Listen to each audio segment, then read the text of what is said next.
আসসালামু আলাইকুম। সবাইকে আন্তরিক শুভেচ্ছা ও অভিনন্দন। আজকের আলোচনার বিষয় হচ্ছে আইনজীবীদের নিয়ে, অর্থাৎ আইনজীবী বা অ্যাডভোকেট নিয়ে।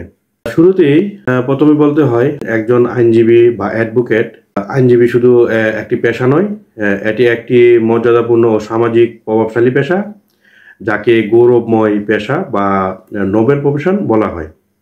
কেন আইনজীবীর মর্যাদা এত উচ্চ? প্রথমত, একজন আইনজীবী ন্যায় বিচারে সহযাত্রী। বাংলাদেশের সংবিধান আইন অনুযায়ী আইনের শাসন বা রুলস অফ ল নিশ্চিত করার কথা বলা হয়েছে। এই ন্যায় বিচার প্রতিষ্ঠায় বিচারকের পাশাপাশি আইনজীবী ন্যায় বিচারের অপরিহার্য অংশ। অর্থাৎ আদালতে বিচারক ন্যায় দেন, কিন্তু সেই ন্যায় প্রতিষ্ঠার পথ দেখান একজন আইনজীবী। দ্বিতীয়ত, সমাজের নেতৃত্ব ও সম্মান। ঐতিহাসিকভাবে দেখা যায় যে বাংলাদেশ, ভারত, এমনকি ইউরোপেও সমাজ ও রাজনীতির বহু নেতা ছিলেন আইনজীবী। কারণ একজন আইনজীবী আইন, ন্যায় বিচার, সমাজ ও রাষ্ট্র কাঠামো গভীরভাবে বুঝেন, তাই তিনি সমাজে নেতৃত্ব দিতে সক্ষম।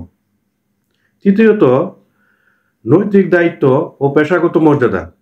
Bangladesh bar council canons of professional code and ethics অনুযায়ী আইনজীবী কর্তৃক নৈতিক কর্তব্য আছে, যা তার মর্যাদাকে আরও উঁচু করে তোলে। আদালতের প্রতি কর্তব্য। বিচারকের সঙ্গে সম্মানজনক আচরণ করতে হবে। মক্কেলের প্রতি কর্তব্য, সত্য গোপন করা যাবে না, প্রতারণা করা যাবে না। পেশার প্রতি কর্তব্য, সহকর্মীদের প্রতি সৌজন্যতা বজায় রাখতে হবে, পেশার মান রক্ষা করতে হবে। চতুর্থত, স্বাধীনতা ও মর্যাদার প্রতীক। আইনজীবীরা আদালতে কথা বলার স্বাধীনতা ভোগ করেন, যা সংবিধান স্বীকৃত মৌলিক অধিকার। এরই একটি বিশেষ রূপ। এই স্বাধীনতা সমাজের আইনজীবীকে একটি গভীর নৈতিক ও বুদ্ধিভিত্তিক মর্যাদা দেয়। পঞ্চমত, রাষ্ট্রীয় স্বীকৃতি। বাংলাদেশ বার কাউন্সিল আইন 1972 অনুযায়ী অ্যাডভোকেট বলতে এমন এক ব্যক্তিকে বোঝায় যিনি বাংলাদেশ বার কাউন্সিল কর্তৃক তালিকাভুক্ত বা আদালতে পেশাগতভাবে সওয়াল বা জবাব করতে সক্ষম। এটি একটি আইনগতভাবে সুরক্ষিত পেশা, যার লাইসেন্স রাষ্ট্র কর্তৃক স্বীকৃত।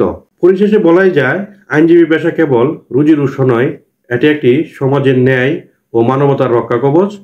তিনি একদিকে আদালতের সহায়ক, অন্যদিকে সাধারণ মানুষের আশ্রয়স্থল। তাই আইনজীবীর পেশাকে যথাযথ বলাই হয়, এটি একটি গৌরবময়, সম্মানিত পেশা।